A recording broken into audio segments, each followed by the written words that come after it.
Hi everybody, Dr. Chris here and Dr. Richard McGavro, the one and only.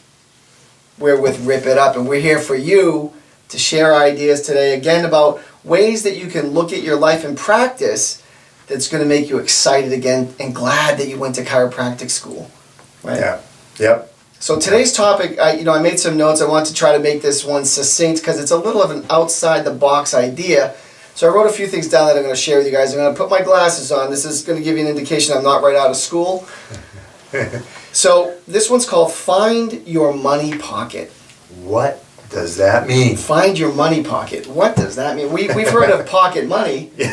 Right? Pocket Right. money is like a little bit of money that you carry around with you, right? It doesn't have a significant impact on your life. Yep. You can afford to lose that money. You spend that money. It's not going to hurt you. Yeah. Right? We don't like to lose money, but... No. But finding your money pocket's a different thing, isn't it? See, the way I look at it is this.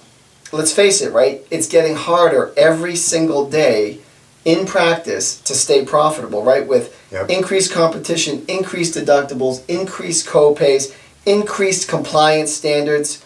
Basically, the question is, how do we stay profitable? Yep.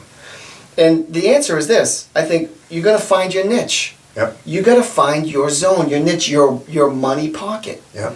So it's about discovering that you don't have to be all things to all people. You can find the thing that makes you special, be an expert at that, Yep. which precludes the idea that you don't, that you have to be this all things to all people and an expert and know all these different techniques. And in fact, it can help you realize too that by specializing and creating a niche, a money pocket, so to speak, that you can start to realize that you can break away from the shackles of insurance. Yep. Right? It's about setting a fair price, collecting what's fair and reasonable, getting paid for what you do and what and the contribution that you're making to people. Yeah. You get it. I think if you don't create your niche, you just water down and you just become just another commodity like everybody else. And right? And so that you want to find how do I stand out? Right? Mm-hmm. What makes me special and unique? Mm-hmm. And that becomes the cornerstone of what you do. So the chiropractic element is a given. It's a given, right? But you don't necessarily have to have this multitude of income streams. Multiple, well, what do we call multiple? More than one, okay. Yeah. So we do the adjustment, but what's one thing that I can do that's a niche, that's my money pocket, right? That brings value to the patient and brings value and profit back to the practice. Without you having to work any more days Right. or any more hours. Right, that's the beauty of it.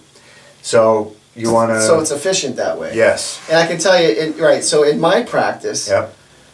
a long time ago, I found that my niche and what was going to be my money pocket was decompression, spinal decompression. And I found that, not a lot of people were doing it. Mm-hmm.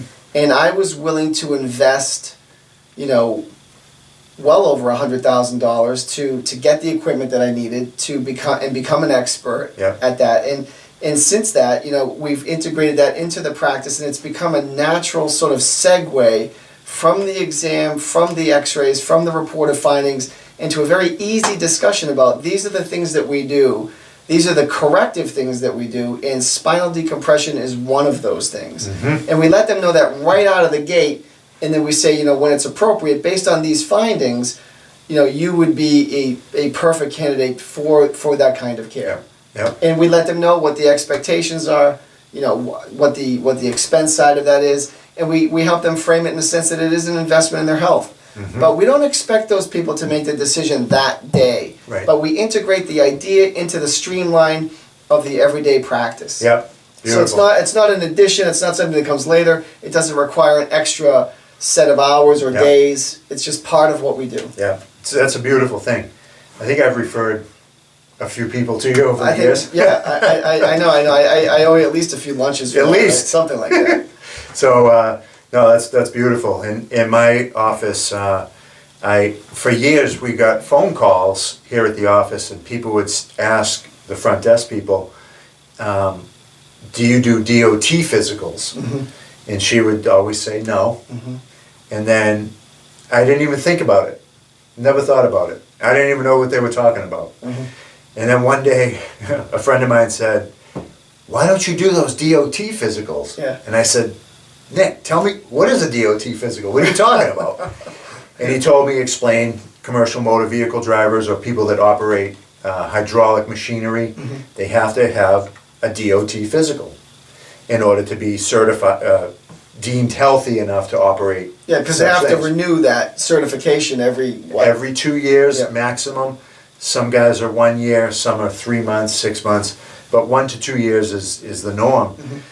So I've learned about it, and I took the certification course, passed the exam, and literally the first day we had this in motion, I dragged the sidewalk billboard sign out onto the sidewalk, and it said DOT physicals and my phone number. You're gonna think I'm kidding, but I'm not. Within 2 hours, the phone rang, and somebody called to schedule the DOT physical. Right, it's right. I mean, so you don't even know what you don't know. Then you get into it. You put something in motion, and then it comes back to you. It's just there was a vacuum. There was a vacuum. We filled it, Yeah. and it's been a snowball since they have to keep coming back every 1 or 2 years. Yeah. And I've been doing it long enough. This thing has just snowballed. So, do I work any more days per week? No. No. Any more hours per day? No. We just fill in the gaps in our schedule.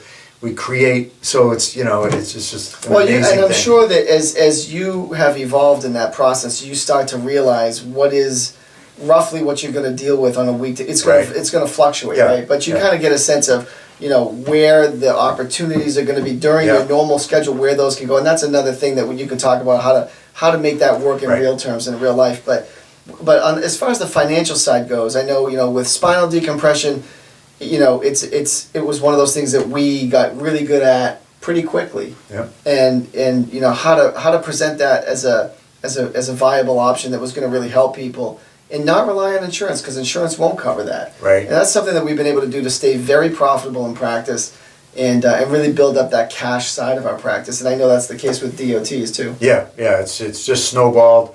It's a nice income stream. It's unrelenting. It just keeps just keeps Put going. it to you this way: could you theoretically, because people are going to want to know this, Yeah. what does it really mean? Is it worth it? Oh. Is it worth getting?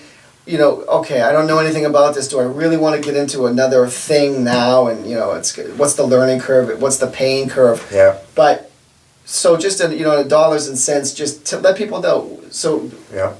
what has that done for you? To get in the game, it's about $500 Yeah. to get your certification Yeah. and whatever. And it doesn't have to Some be supplies. DOTs. It could be anything that Right. you want to do. Right. And then from there, it's the ROI Okay. is so significant that it's like It's almost would you say it's fair to say is it almost like a retirement vehicle? it is a retirement vehicle. Okay, Yeah. so you could practice just as you are, Yep. make the kind of income you're making, pay your bills, pay your staff, pay yourself, Yep. and that's great.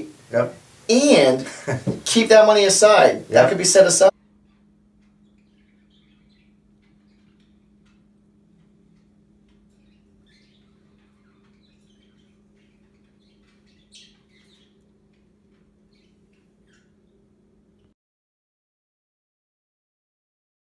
Yep. And it could fulfill that requirement. Yep. It's that much money. That is what we do. So, I think that's worth thinking about. And Absolutely. same with decompression, and I can tell you we know another guy who his niche is orthotics. Right? Orthotics, yeah. And he's doing, what's he doing? A lot. And it's cash. Cash, yeah. They don't Yeah. cover. They're not covered by insurance. He doesn't have to work any more days, Yeah. any more hours. Yeah.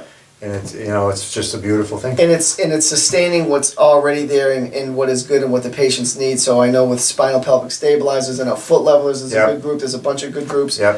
But we've used them in the past, and I just felt like that wasn't my niche. Yeah, So that's fine. that's another thing is you start to figure out what is and isn't, but find the one thing that is and be great at that, and then all of a sudden it's a game changer for your practice. Absolutely. Yep. So Yeah, that's it. great. That's what we have for finding your money pocket. And until next time in the next video, remember. Rip it up!